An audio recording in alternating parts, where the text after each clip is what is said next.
You know what? We normally wasn't. We weren't gonna start till 9 o'clock, but I had an itching to get after it, so let's get after it. You won't. I ain't got no problem with it. I promise you that shit. Listen to the words. He, he, garbage, a joke, clown acts, pisses me off. No, come find me. No, no, come find me. Listen to the words. He, come find me. He, garbage, a joke, clown acts, pisses me off. I ain't a hard guy to find. I promise you that shit.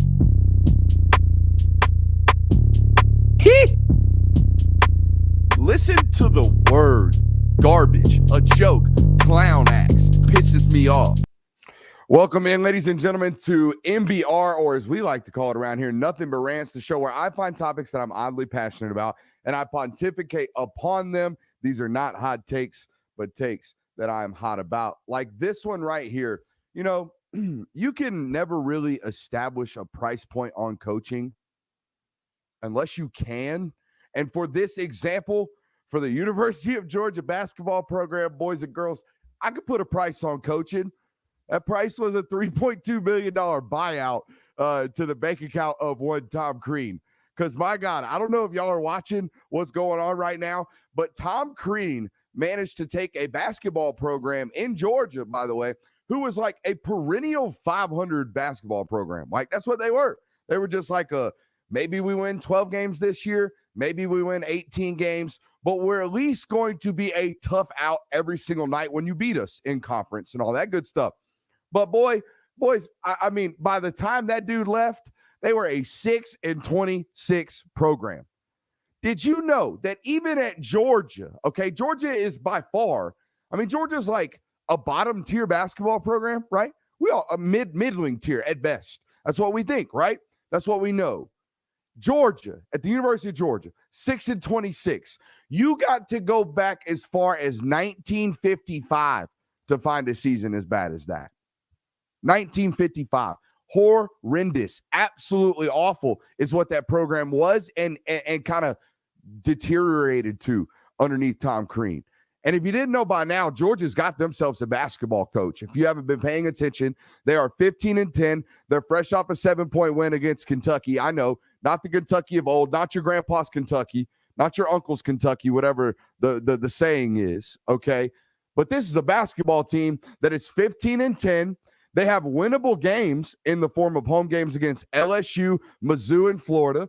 I'm not saying they're going to win those games. I'm saying they have an opportunity and a good shot to win those games. Those are the definition of winnable basketball games for them. And they finished with a road game against South Carolina, a team who they've got a chance to beat as well. So, I mean, this is a basketball team, 6-26 a year ago, that under Mike White in his first year, with a band of misfits, by the way, who we will get to in a second, has like made them really competitive. Like they fight hard, they play hard.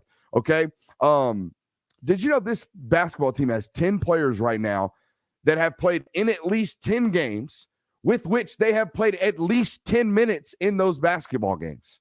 Okay, so what does that mean? That means this team, I wouldn't call this team deep. I would say they're playing a lot of guys by necessity, but this is a basketball team who's playing a bunch of basketball players.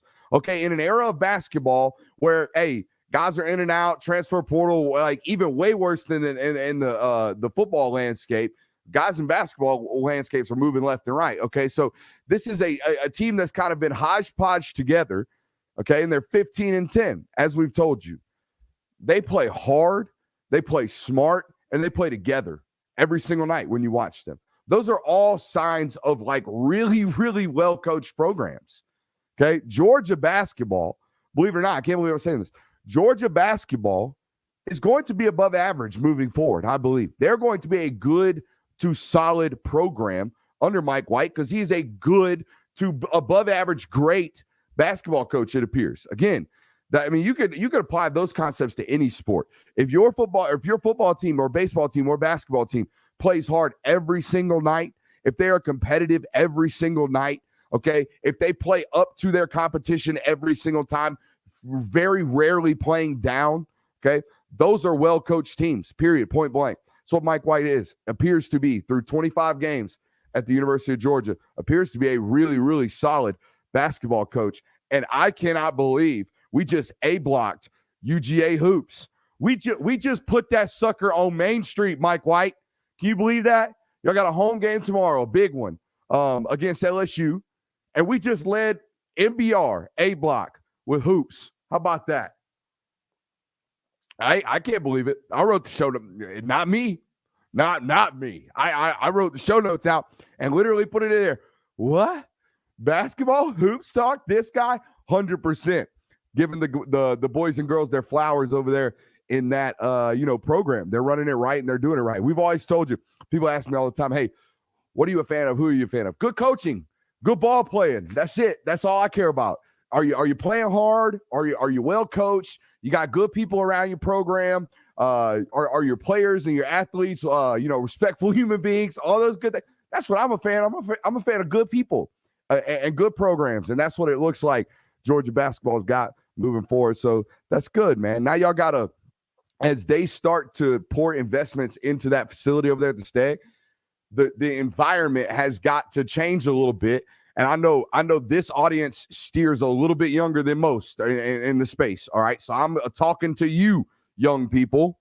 Okay. Y'all need to go in that sun gun and be loud. Okay. Like the last 4 games, try it out, because next year might be a totally different basketball team. They might be even better. It might be a 20-win basketball team next year. It might be like on the verge of a top 25 program. That would be cool, right? Show up every single home game. They got a bunch of them. It's a good time. Tight environment, be with the Brodies or the Brodettes, okay, and get down, all right? Have a good time watching some hoops. It's not hard. It's not, all right? So there you go. Little hoops talk for you. We got a loaded show for you guys tonight. Want to take the moment and the opportunity to tell you to hit that thumbs up button, hit that like button, and hit the subscribe, all that good stuff, okay? Every year I try to revamp myself in the offseason. I try to pick up one thing, try to change one thing, try to add on to the set, right? Last year in the offseason, if you remember, we built this puppy, right? We started doing more stuff in this angle as opposed to just the stand-up set over there, okay? This offseason, I'm going to try my hardest to be a Monday, Tuesday, Thursday, 9 p.m. guy, all right? I know y'all have a hard time finding me, when you find me, how you find me, what you find me on, okay? But I'm going to try to bring you 3 shows in a public format every single week, all off season, as a test to my discipline, right? To see how good at this I can totally be and how much content we can create as a family in this off season. So that's my gift to you, not necessarily a gift, but me putting it out into the atmosphere and for you guys to hold me accountable to that. So there we go. Monday, Tuesday, Thursday, you're going to find me here, 9 p.m., firing that joker up. So come hang out with us. We're going to be talking some Georgia football all spring and summer leading up to the football season, where the content is elite, but we're going to try to be elite and consistent the rest of the offseason as well for you guys. So hit that thumbs up button for the eliteness, if you will. All right. We got a loaded show for you guys tonight. We're going to talk about how, hey, you saw it on the title, Georgia's kind of becoming the measuring stick for college football. Okay. Not just for college football, but for the scouting world as well. All right. And we'll talk about that to open the show here in just a bit. We're also going to talk about the difference between ability and willingness. All right. What that means. I got a nice little quote for you that I made up that's really not that nice. It's just kind of, hey, ability, willingness, what is the difference? What does it mean? What does it look like? We're going to talk about here in a little bit. We're going to apply it to a Georgia football player, okay? Former Georgia football player, a guy going to the league currently. And we're going to talk about our favorite NFL Combine segment. If you've been around here a couple years, we like to take a stab at something at the NFL Combine. I think it makes it very unique to this platform. I don't know of anybody that does what I do that tries to do this that we're going to do towards the end of the show tonight. So stick around for that. It's one of my favorite things to do every year, and it's one of my most hey, how good is he at his job? Boom. Come check us out at the end of that segment, okay? We'll really have a true kind of gauge on how good your boy is at this little scouting, this film guy thing, right? This film guy. How good of an applied film guy can I be? What does that even mean? Well, you're going to have to find out. Story time. I'm juiced. I'm amped. It's been a while. It's off season, which means nobody's watching. You guys see the numbers. Y'all are stupid. Nobody's watching. So it's just me and the homies. I guarantee most of the people watching right now have been day ones, downers, lifers, and we'll be here forever. So appreciate you guys for growing with us, and appreciate you guys for hanging out with us here on a random Monday night right before Valentine's Day. Yes, men at home, it is Valentine's Day tomorrow morning. So either your wife better be cool like mine, and she walked into the office today and said, "Hey, honey, did you forget Valentine's Day tomorrow too?" I said, "No, I didn't forget it, but I didn't get anything." She said, "I didn't either." So we're good. There you go, right there. So boom, check, box checked. If you ain't in that situation, they get your butt up, leave the phone running. We want that time spent listening. Get the phone up, go figure that crap out. All right. But anyways, story time. I had a buddy of mine in the scouting world. I guess you could call him in the scouting world. He was affiliated with football. Okay. And he is now the director of player personnel at a Power 5 school. Okay. A big Power 5 school. And he always used to have this saying, excuse me. He always used to have this saying with regards to Georgia high school football. What's he look like against Grayson? And this was really, really applicable a couple years ago, and it's still applicable nowadays because Grayson is a football program here in Atlanta or near Atlanta, greater Atlanta, that every down in, down out, offense, defense, special teams, there are going to be 11 Division I bodies on the field, period, point blank. It does not matter. Them boys are grown and fed and like literally fed, feeder program, grown to be Division I athletes over there. They will continue to be that way. Whether or not, new head coach, love Santavius Bryant, whether or not they go on to win state titles, that's beyond the point. The point is when you turn the tape on, big Division I bodies.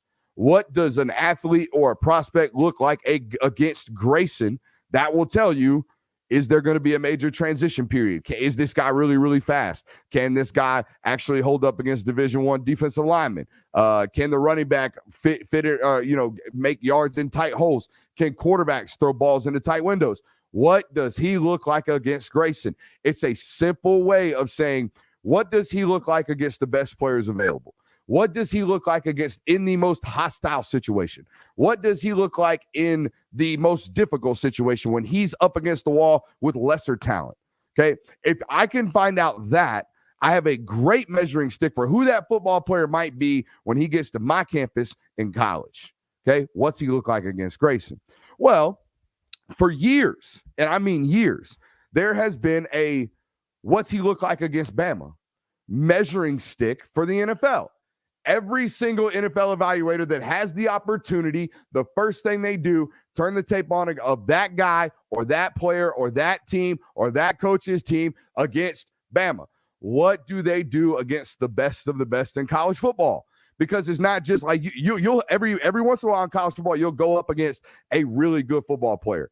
And you'll have, a 3 technique from Tittawada Tech that's just a dog. All right, Khalil Mack at Buford or Buffalo, just a dog. Got no business being there, okay? But, hey, maybe 10 snaps of that matchup, the right tackle gets to take it off because the next guy that comes in is dog food while Khalil Mack's getting a breather, okay? Against Bama for years, none of that. Full go, full stop. Every player on that football field has an opportunity, probably will play on Sundays. That was the measuring stick. Now the measuring stick is the University of Georgia. And I want you to listen to this quote right here. This is an audio clip from Josh McCown. If you're on YouTube right now, you'll be able to watch it. Okay, this comes courtesy of Underdog Fantasy.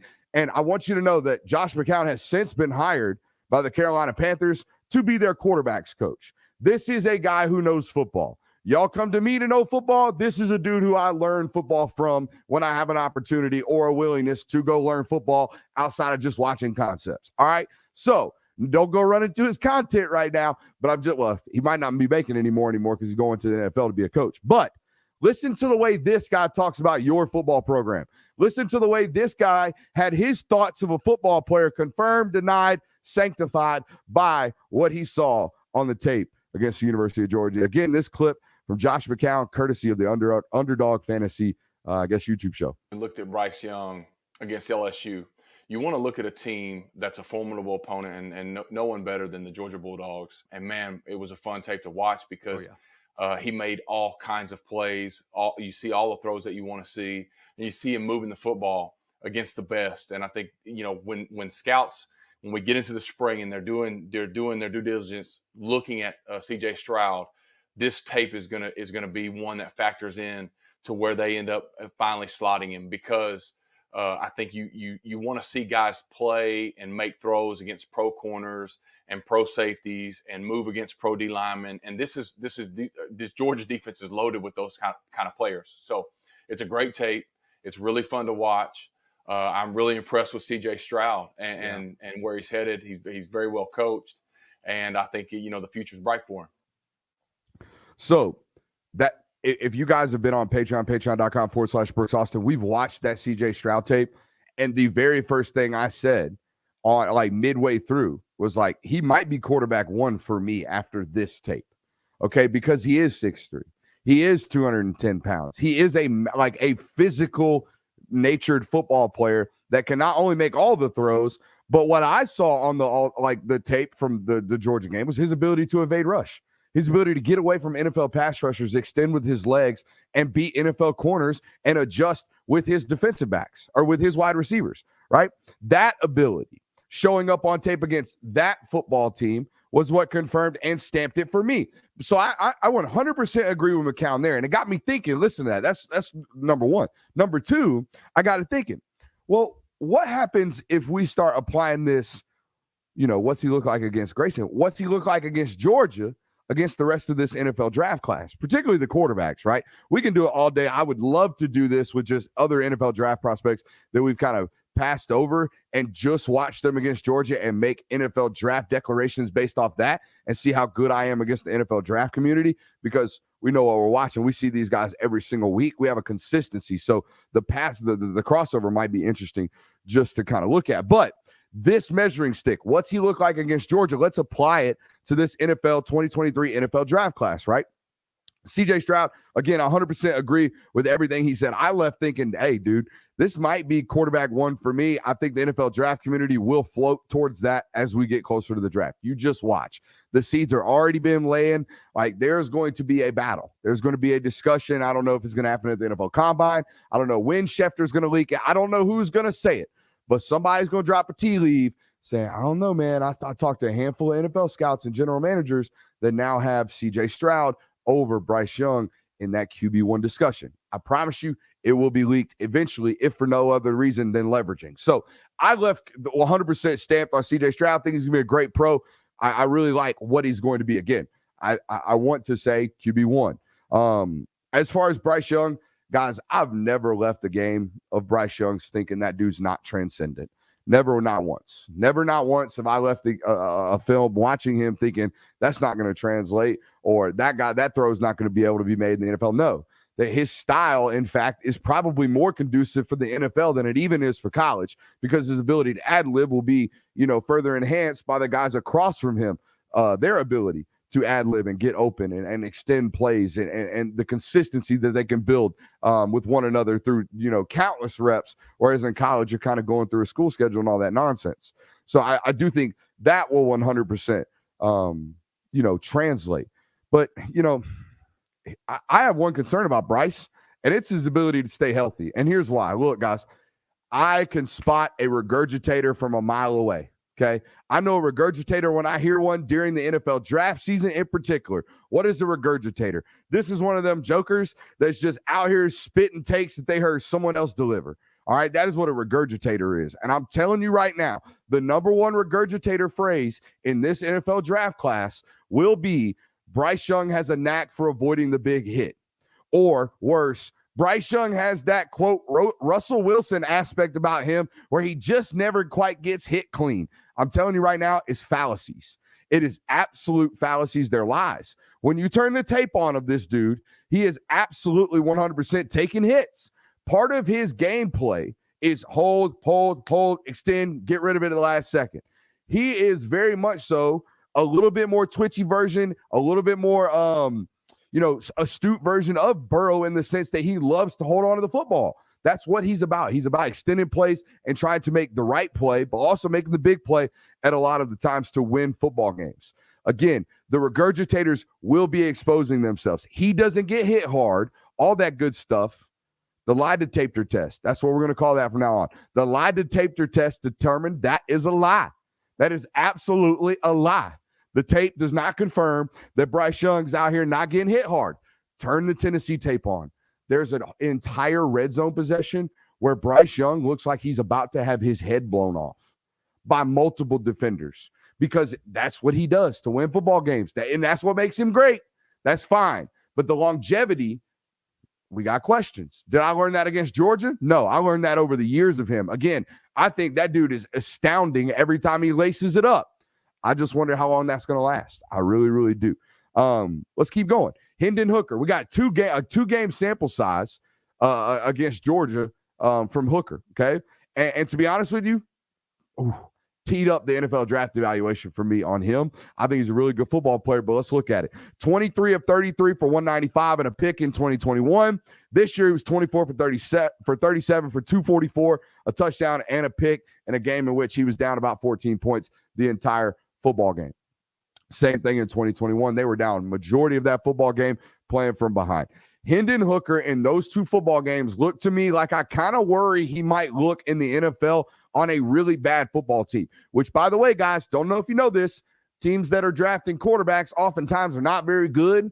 Not a lot of people get drafted to great situations. They really don't. Most quarterbacks getting drafted to kind of shitty situations. So if Hendon Hooker is going to be in a situation where, oh, damn, guard plays really suspect, he's getting pushed, real bad from the interior of the offensive line, or, oh, we really don't have receivers that can win, or, we have a defense that kind of tends to, give us long fields, or, all these contributing factors that lead up to bad football teams, or all these contributing factors that lead up to, a quarterback being the one asked to kind of, hey, go make NFL throws into tight windows to help us win.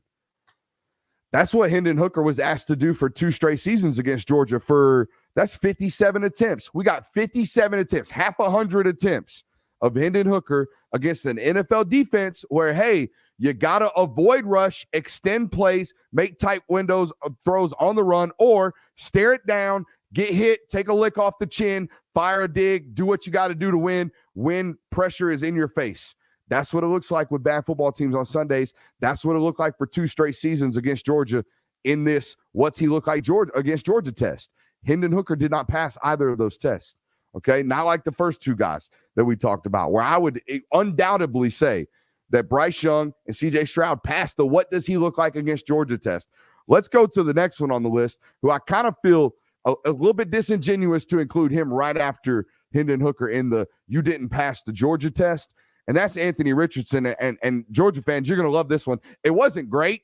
And honestly, it kind of it tees up exactly what I think the NFL career might look like if things don't go 100% right. But year one, y'all know how bad it was. First career start. I don't think Dan Mullen did a lot to help him. They actually made him throw a trick pass, I think, on 3rd and 18 or something crazy. Dan Mullen was like halfway out. They was like, yeah, we'll start the freshman. Maybe it'll save my job. It did the exact opposite. He proved that he had really been mailing it in, offensive coordinator-wise, play design-wise. It was atrocious watching that on film.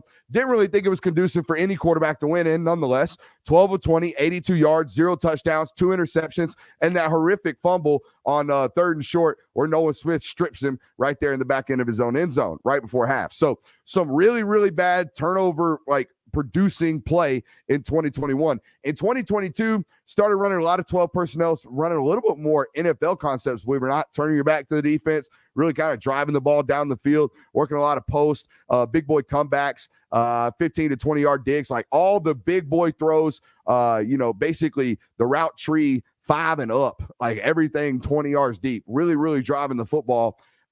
He didn't turn it over a lot against Georgia this year, didn't really have a bunch of, that's a turnover-worthy throw. He was 18 of 37 for 271 and a touchdown. I didn't think it looked bad, believe it or not. I think he did a lot of stuff in both games where I think he's going to do what he's going to do in the NFL, where half the time it's going to be like, oh, my God, that dude is ungodly talented. And then the other half is going to be like, why can't we hit the slant? Why'd we just throw the swing route into the damn first down stick on the boundary? Why? You're going to get a lot of whys from that offensive coordinating staff, that coaching staff, whoever drafts him. You're going to get a lot of, what are we doing, man? Why are we doing that? So, hey, if that happens, that happens. That's the product of being a young quarterback. I do think he needed another season of starting in college football, but who am I to tell this man to do what he's supposed to do? Here's what I'll tell you. there ain't gonna be a better thrower to ever walk this planet. There might be. There might one day be. But like I put all these guys, Mahomes, I mean, he don't play like Mahomes. Do not do this. But when I'm talking about just throwers of the football, and you're gonna know this, what I mean by this when I include the people I include. But when I say that ball comes out that dude's hands, like, oh my God, what just happened? Mahomes, one of them. Josh Allen, it's just raw horsepower, okay? But it looks like that. Kyler Murray, it jumps out that sucker's hands. Caleb Williams, stupid, don't make no sense. You ever see it in person, you're gonna be like, how is that humanly possible? Okay, all these guys, Anthony Richardson is up there with them. Quinn Ewers up there with them. All these dudes, elite arm throwers, ball throwers. Do you know who trains Anthony Richardson? The same guy, full circle here, that trains Carson Beck and has since he was about 13 years old. Okay, a guy by the name of Denny Thompson down there at 6 Point Jacks, elite at what he does. Okay, Carson Beck is one of these throwers, by the way. Y'all are going to get to see it. That ball he threw this year at home, I think it was against Sanford. I can't remember who it was. Rolling to his right, he throws an absolute missile to the corner. Kearis Jackson, I think, doesn't get his toes down, one or the other. That ball comes out of Carson Beck's hands, not like Anthony Richardson, but like 98% of Anthony, 95% of Anthony. It comes out like that. So enjoy that. You're going to have absolute, as Stetson Ledford here, gas.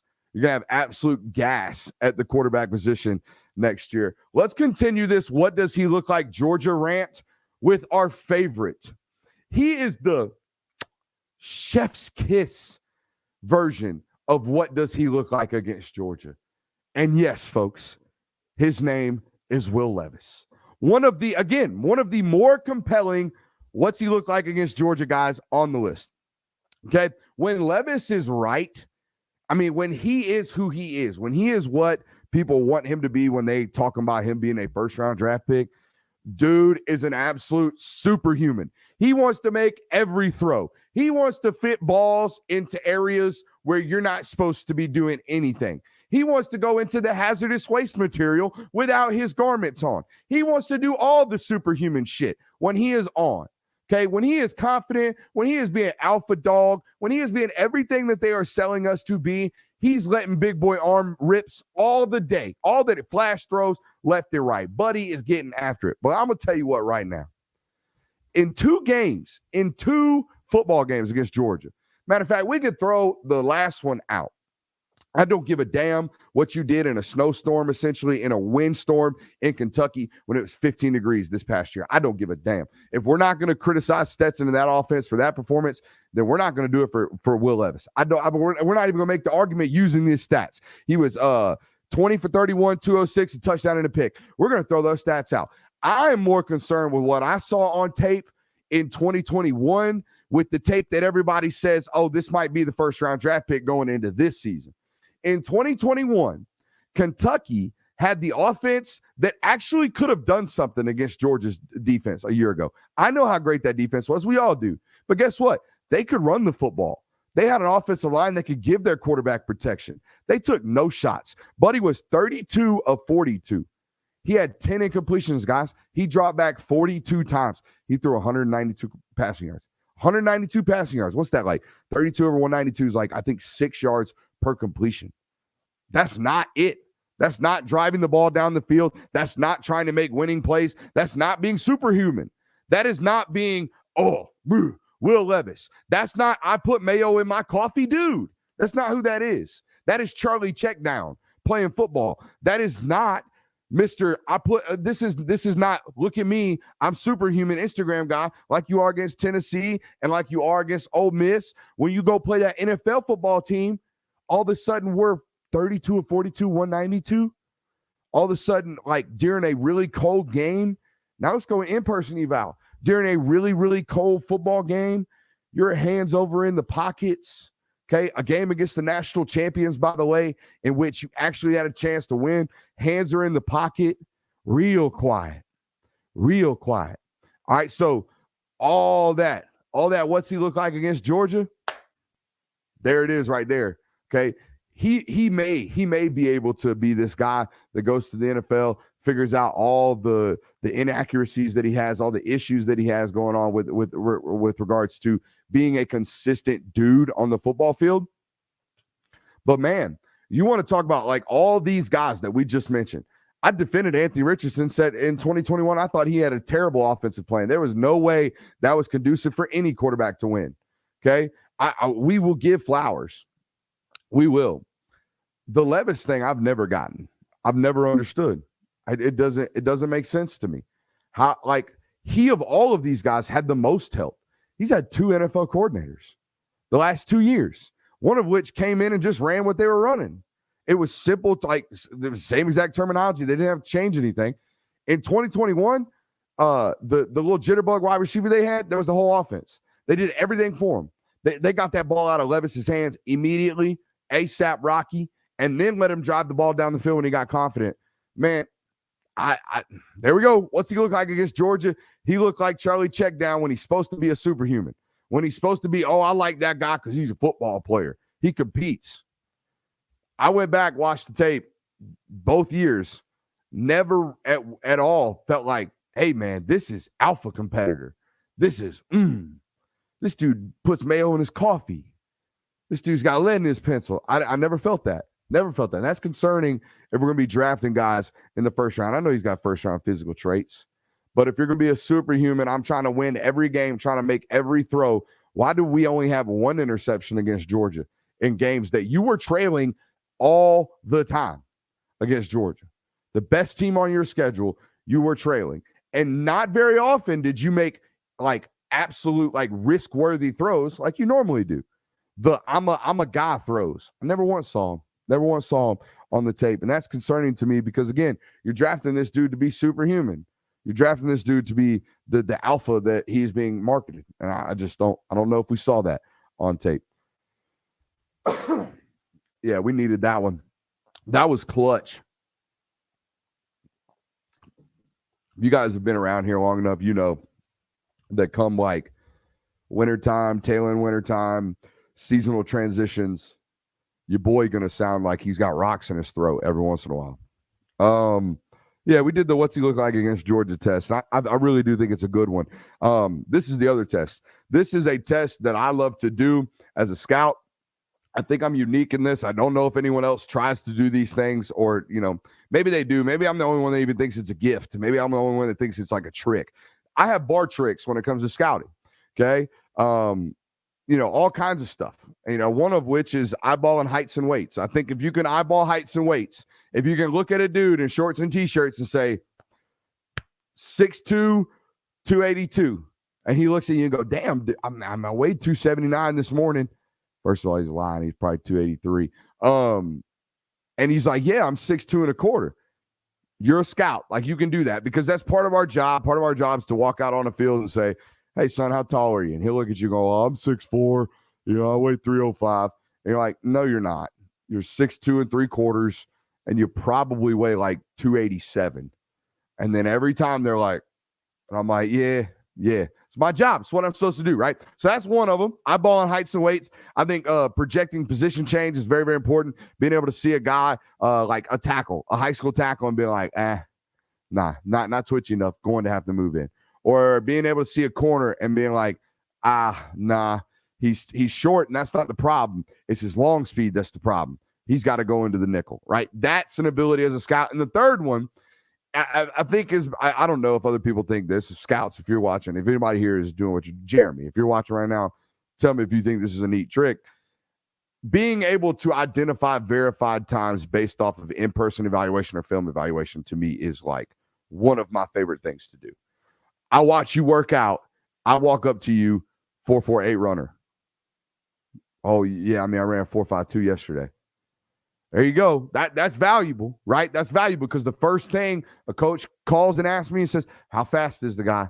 And I got to be able to say, Coach, I think he's about a 4.45 guy. Coach, I think he's about a 4.48 guy. Coach, I think he's about a 5 flat guy. I don't know. I don't see a lot of twitch in that, right? That is an innate ability, and one is that is useful in the scouting world. So every year during this time, NFL Combine starts rolling around, I like to take stabs at the Georgia players, combine times, because these are football players that I've been watching for a long, long time. These are guys on tape that I've been paying attention to. These are guys that I've seen in person where I can look at them, I can watch them move, and I can say, here with the speeds, right? I think this is going to be this. I think this is why I think this, right? That is what tonight's experiment, if you will, is for. For those of you who were here last year, you might remember this segment. Last year, I think 9 guys total ran at the combine, I think, even though they had like 15 folks there. Okay. Of those 9 or 10 guys, can't remember the exact numbers. Only 2 of them, I was off by a 10th. So basically, if he's running a 4.4, I think Pickens was a 4.42. I said he was going to run a 4.53. All right. So that is a 10th off. I was off by a 10th on 2 guys. That's a big miss in the scouting world. If I say you're a 4.5 guy and you're a 4.4 guy, those are 2 different worlds, right? That is what happened to me last year with Pickens and Zamir White. Did not expect either of those 2, based off film, to be out there running 4.42, which I believe is the verified time they ran at the NFL Combine. The other 7, we were within 0.31 of a second. So when Jordan Davis ran 4.81, I said he was going to run 4.84. Okay.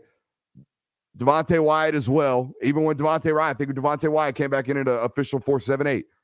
We predicted him about a 4.81, if I remember correctly, last year. So this is my bar trick. This is what I do. This is my ability to basically see how good I am at my job, in my opinion. And if we are way off on these things, then damn, I need to get back to grinding the tape. But if we are pinpoint, dead on, balls accurate, as my cousin Vinny would say, then, hey, subscribe. You got to subscribe, right? If you're watching tonight, you're like, no way dude can literally just watch tape and guess 40s to the laser verification. Yeah, we can. Okay. And for everyone I get right, we have to subscribe. Okay. Absolutely have to subscribe. Patreon.com/Brooks Austin. And while you're doing that, hit the thumbs up button on this video. All right. So there are 11 position players. Sorry, Pod God, we're not going to be guessing your 40, even though I hope you run it. Kickers, man. Whatever. We're not going to be guessing kicker 40s. Sorry. So we got 11 of 12 players going. We're going to guess the 11 position players that are headed to Indianapolis. We're going to go big to little. We're going to start with the big boys, work our way up to what we presume to be the speedsters. Give you a little bit of why I believe what I believe. Robert Beal, first of all, going to be a whole hell of a lot bigger than I believe most NFL evaluators are expecting. Dude's long. Dude's menacing. He's physically, like, you feel his presence the moment he walks in the room. I think he's going to be around that 4.78 to 4.8 range on the 40. I think it's a longer speed guy. I've never watched Robert and thought, wow, super twitchy athlete. Super twitchy athlete. Never been my walk away with him. Just think he's much larger as an individual than you would think. Nolan Smith, I don't expect him to run because of the elbow, pec, shoulder region up here. Don't expect him to run. Expect him to interview extremely well with NFL teams. Expect him to blow those guys away from an intangible perspective. It's hard to be around Nolan and not love him. But if he were to run, I think he's like a 4.75, 4.72 type of football player. I see a lot of first step quickness in Nolan. I don't see a lot of long speed. You're not expected to see a lot of long speed in these types of runners. And a little bit of insight. I know Nolan was slow out of high, not slow. I know he wasn't like a super twitchy 40-yard dash guy coming out of high school. The hand times that guys had around, the scouting world on him weren't necessarily blazing fast coming out of high school. The reason he was the number 1 player in the world because he went to the opening and just absolutely destroyed people for 4 days. I mean, just absolutely beat the hell out of every player in America. Used to, Nike would host the biggest event, put guys in pads. They would have the opening. I mean, there's still clips of it today on YouTube. COVID hit. They used it as I'm not going to say as an excuse to cut the cost, but they cut the cost in the whole event. We don't get that anymore as an evaluator. We don't get to see Nolan Smith go out there and be the best and hardest working individual for a 4-day span at the opening. We have to wait until the All-Star games, and they split them up, Adidas and Under Armour. So we never even truly get the best versus the best. We get, the best player in America versus like the 11th best player at his position. That's what we get every year during these Under Armour and Adidas All-American events, and that's great, but it's not the opening anymore. Long story short, Nolan Smith, not one of these 4.48 NFL edge rushers that's going to blow away an NFL combine, I don't believe. But again, I don't think we'll ever get to know it. Jalen Carter. So last year we had these big dudes show a bunch of twitch. I mean, you talking about Jordan Davis coming out at 337 pounds, I think it was last year at the NFL Combine, and running 4.78 unofficially, 4.81 officially. Devontae Wyatt at 305 pounds running sub 4.8. Like, all of these things are mind-blowing, okay? And everyone has told you Jalen Carter is the better of the three, okay? And that's great. He's not going to run faster than either of those two individuals. I don't think so. I have never turned tape on of Jalen and said, wow, that's a super twitchy athlete. I've always turned the tape on of Jalen, even as a freshman, and said, damn, that's the strongest dude on the field, though. Like, every touches you, resets you, shucks you, gone. Grown-ass men his freshman year. I remember vividly in my mind. Okay, I wish I had a video producer good enough, because we go crazy on TikTok.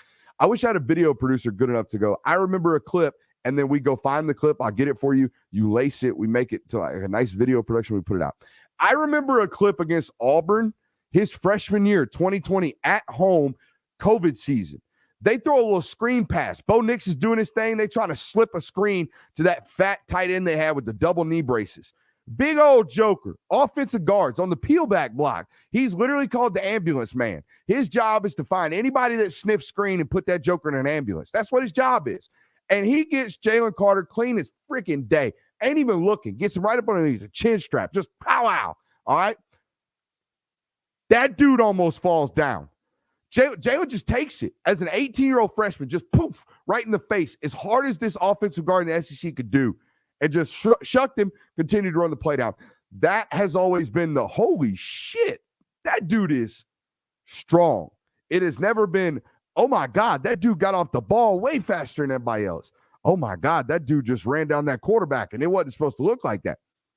No, it's been, I just lifted 220-pound Jaden Daniels up over the head and pointed to the sky because I'm that guy. Like, that's what it's been for Jalen Carter. And for those reasons, 4.85. That's what I think he's going to run. I don't think he's going to blow that out of the water. I don't think he has to. I think he's got to have a decent first 10 split and then just say, hey, guys, turn the tape on, dude. I got a tape of me as a freshman throwing Trey Smith around. Trey Smith, that all-pro dude that just won a Super Bowl that y'all didn't draft because he had a heart condition. Yeah. I got video of me just rag tossing that dude as a fifth-year senior, and I'm 18 years old. So if y'all want that, we got that. But yeah, I wouldn't even run a 40 if I was Jalen, because he's not going to run super, super fast, in my opinion, 4.85. Let's talk about the offensive lineman right quick. Warren McClendon, I love you to death. Technician, not a twitchy dude. Never has been, wasn't coming out of high school. Has been a technician from day one. It's why he's played right tackle and done it flawlessly. It's why they never even flirted with flipping him over to left tackle. He is an NFL right tackle. That's great. It's fine and dandy. He'll run somewhere around 4.28 to 4.3 flat range. That's all day. There are two types of Georgia tackles. There are the Andrew Thomases of the world that go to the combine, run 5.33, but they're so damn gifted and they're so damn technically sound that you should draft them in the top 5 anyways, because they got long-ass arms and they put it together as an all-SEC player for 3.5 years. But they're not a physical specimen. Okay, Warren McClendon doesn't have the clout and will not go as high as Andrew Thomas, but he is a technician and he will not test well. I do not think he will test out of this water. Okay, again, 5.28 to that 5.3 flat range is what I'm expecting for Warren McClendon. Now, this guy, on the other hand, I have no reason to believe why Broderick Jones will not be the talk of the NFL Combine. I have no reason to believe he won't be. Okay, remember Mekhi Becton going up there and running whatever the hell he ran at 365 pounds and looked like a freak show? Broderick Jones is going to make people think, should this guy play tight end? He is going to go to the combine, measure in 6'4 1/4, 6'4 1/2, 35-inch arms. He'll run 4.82. He'll run sub 4.9. Okay, he will at 307 pounds. Okay, he'll vert. I wouldn't be surprised if he verts close to like 37, 38. This is by far, hands down, the most athletic specimen I've ever evaluated from day one. The very first day I ever laid eyes on him in person, I walked away thinking there's not a better athlete that I've ever evaluated pound for pound. Because you know how when they talk about pound for pound fighters, oh, this dude's got the most power pound for pound, and it's always some 5'8" joker that just laying folks out because he's little and he's got striking power. Well, when it comes to athleticism, I apply that in the inverse. If you're big as shit and you're doing stuff that 5'8", 185-pound dudes can't do, you're a freak. Broderick Jones is a freak. He is going to go to the NFL Combine and walk out a 50 millionaire. Has to. There's no way. There's no way in hell that dude doesn't go do that. I hope you have, if you haven't already, I hope you have listened to the Tate and Ryland talking, was it Real Talk with Tate and Ryland? If you haven't listened to the interview that I did over there with those guys, you should. That is a different level of insight on a football program from actual football players than I think you will ever get. It is even different than the insider guy that knows a bunch of football that talks film is doing right now on this program. So it's the combination of that. It's me with the players and kind of probing them to find out the answers that I've always sought. And one of them was, did y'all just be like, with Broderick Jones too? Because I've been like that forever. And Tate's eyes lit up like he ain't never seen nothing like that before. Ryland the same exact way. They talk about him like he is a 1%er, and he's the definition of one. He's going to go to the Combine and prove that. I'll be honest. The one guy, the one guy was like, what? Well, I have no idea what this dude's going to run is Darnell Washington. Like, I don't know how you get that moving like fast enough to be a good 40 runner. The only thing I can think of is that once the steam gets up and that engine gets at about the like 25-yard line, I bet he's going to be moving. So I'm going to put him at about 4.75. I don't feel great about it. I really don't. I think next year Brock Bowers might go 4.39. I think he's that fast. But in terms of our boy Darnell, I don't expect no 4.62 from the 40. If he runs 4.62, he will be a top 24 pick. He'll be in that upper 2/3 of the NFL draft. Kearis Jackson, I'm more concerned about like that. That's the most in-depth physical you'll ever go through in your life. And you spend 6 years at Georgia and you play as much scout team and as much practice reps as Kearis Jackson has. I'm worried what that physical is going to show. We've seen, I'm not going to say it's like a problem at Georgia, but we've seen we've seen a handful of guys over the last 5, 6, 7, 8 years get red flagged at the NFL Combine. Azeez Ojulari most notably as of late, okay? That was due to a previous condition from high school, but I know Kearis has had, a scope here, a wrist break here, a so-and-so here, so-and-so. He's going to run about 4.62. I think he's going to be in that high 4.5, low 4.6 range. But it's to me, it's the football player aspect. It's put him on tape. I don't think anyone's investing like a top 5 round pick in Kearis anyways. I could be wrong.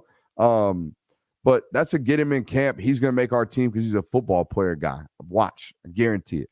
So, yeah, I got him at a 4.62. Now things get interesting with the speedy guys.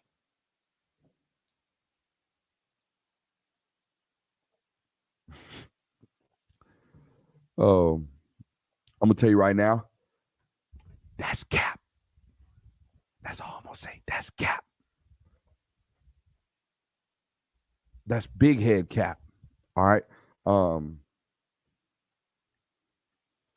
Again, that like, do you hear me say I know some guys in the industry that had some times that was cap. That was cap. All right. Here we go. Let's talk about some more. Kenny McIntosh. I was kind of stunned. Like, Kenny's thick. But I mean, he's like thick in a muscle structure situation. His muscles are broad. Like, his biceps, they're not just defined, but they are wide. Like, if you walked up on Kenny McIntosh and saw him from like his broadness, right? You'd be like, damn, he is thick. But 210 thick, I did not think he was 210 pounds. So for him to show up to the NFL Senior Bowl and be that heavy, I was surprised. So that being said, I never thought he was a high-end like track speed guy anyways. I didn't think he was like a 4.38 type dude. Didn't even think he was like a 4.41 type guy on tape. Thought he's going to be very elite in the 5.10.5 L drill, all the agility drills. Kenny will absolutely destroy. The straight line speed, I think there are some questions about that true top end, right? Is he a guy like Chubb that's going to basically reset catapult markers in the NFL with how fast he's going, constantly putting up 22.0s plus in the mile per hour markings? I don't believe so, but I think he's quick enough to run 4.5 flat or better at the NFL Combine. So there's that. Now, the one who's probably going to he's already got plenty of questions about his size, but it's Chris Smith. Okay, Chris has got to run fast. Okay, and fast for him because the tape is fast. The tape is relentless. The tape is move first. The tape is everything you want it to be, but he's 5'10". He's 5'10". He's 185 pounds, and everybody knows it, and they're going to ask him to play nickel. So if he's going to play nickel and if he's going to play center field safety and if he's going to run things down, he's got to run fast. And I guarantee you he has been working through this the entire draft lead up because Chris isn't a guy you got to prepare for interviews. He's not. He's going to go in there and ace those things. He's one of the better in-person player evals you'll ever have from a character standpoint. All right, so those aren't an issue with his agency. They're not going to have to sit him down and be like, hey, if you get asked this question, do it. No, they're going to spend about, 2.5 months just running 40s, just training to run fast. That's all he's got to do. He's got to run fast. I think he's going to run 4.51. I think they're going to train really, really hard to run fast. But I didn't see 4.4 flat on the tape. I saw about 4.45, which means you're probably going to run 4.50. Now, here's the one that probably everyone's been waiting for. We'll save him for last actually. Keely Ringo, I think, is going to run 4.3 flat, 4.28 range, 4.32. He going to run fast. It's going to look pretty. He going to be big. All right. And for anybody thinking he's not going to be a first-round draft pick, you silly. We're going to talk about him here in a little bit. We're going to talk about him more, actually, here in a little bit. We got a whole nother segment coming. Matter of fact, I think we got two. We got 2 whole segments coming after this. We came with bangers for you guys tonight. We'll be back tomorrow with some more. But, yeah, 4.28, 4.3 flat. That's my range for him. Stetson Bennett, okay? Guys, Stetson's going to run so fast. Fast. Whoa. Hey, position change if he, were maybe, position change. Maybe you're that fast. He's going to run 4.52, 4.55. He's going to go. He's going to get out. Boom. And I guarantee you, I shouldn't say guarantee. I don't know how hard he's been training. I think that's evident. I think that's a reasonable speculation. All right. I know that there's a lot of people that follow me and a lot of people watch. But hey, reckless journalistic ability and speculation here. I don't know how hard he's been training the 40. I don't know if he's going to run it. But by God, he should, because he going to run fast. There are clips, obviously, of him running away. There are reps of him, obviously, running away. If that dude runs the 40, he might break 4.49 range in the hand time. He's going to come official at 4.52. I'm not going to guarantee it, but I think that's what it's going to be. I expect homeboy to roll. I expect homeboy to get after it on that 40. So, I told you we got 2 segments left. Maybe we need to get a humidifier in here. Maybe that's what we need. Gets a bit nipply. And then cold air, probably not conducive for the throat. Anyways, let's get on. We talked about Keely Ringo there, right? And if you're not already, which I would presume you are, if you're not already, follow me on Twitter. I'll be tweeting. But I put out a tweet the other day about Keely, just talking about, hey, look, man, he's 6'2", he's 205 pounds. He's been tracked at 23 miles an hour. Okay. He ran 10.3 in the 100 before he came to Georgia in the spring track season that wasn't official because it was a hand time at practice, whatever. 1%er. My God, dude's a freak.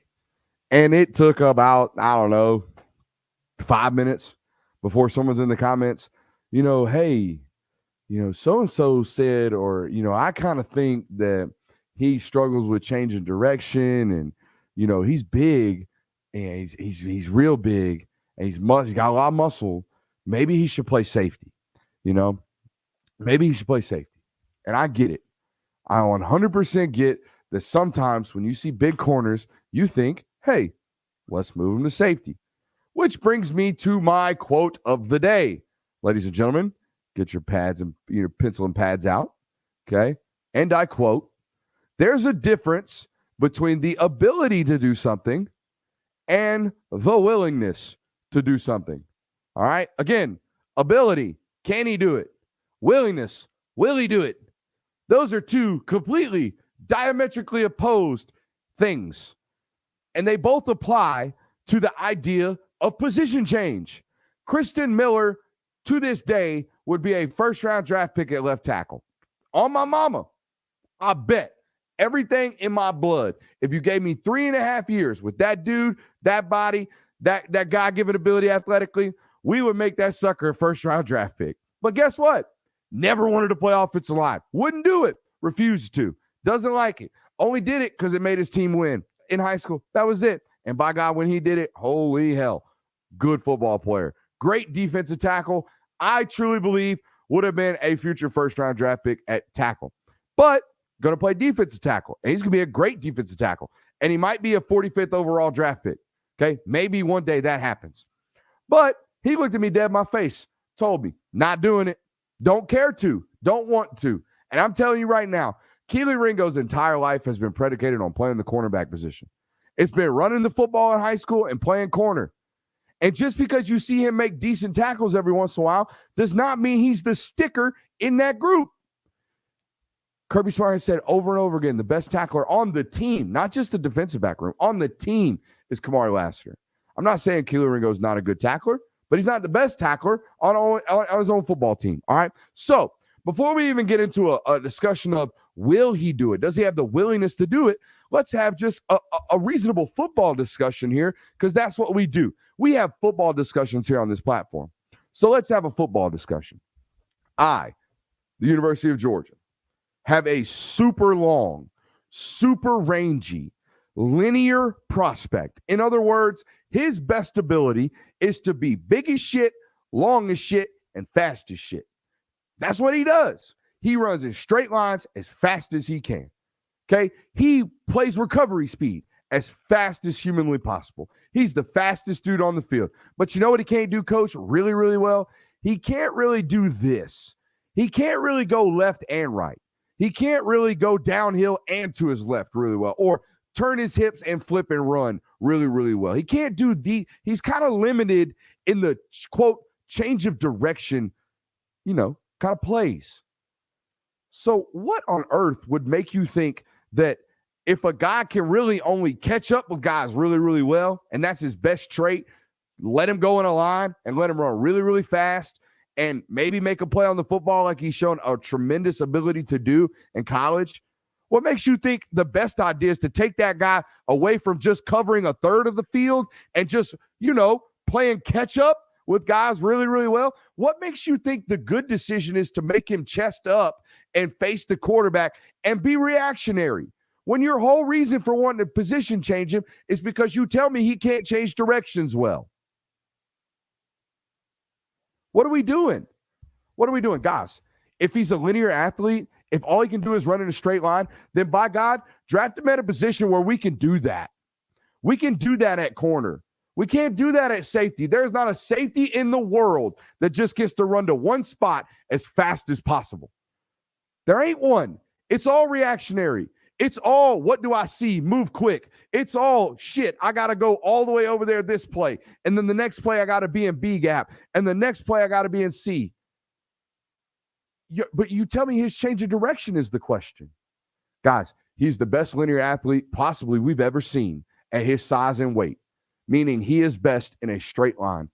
The only position on the field that allows us to do that is the X or Z receiver position, where we can just run guys in a straight line. John Brown, he'll have a career forever, okay? Or corner. That's it. And you can play a whole hell of a lot longer at corner than anywhere else doing just that. And that's exactly what he will do. So from now on, when we do does he need to switch from corner to safety? Do it with super big athletic dudes that just don't run fast enough to play corner. That's what you need to be doing it with. Tyreek Stevenson, that's the one. Not the big, tall, long, fast guy. It's the big, tall, long, athletic guy that can't run fast enough. That's the guy we move back.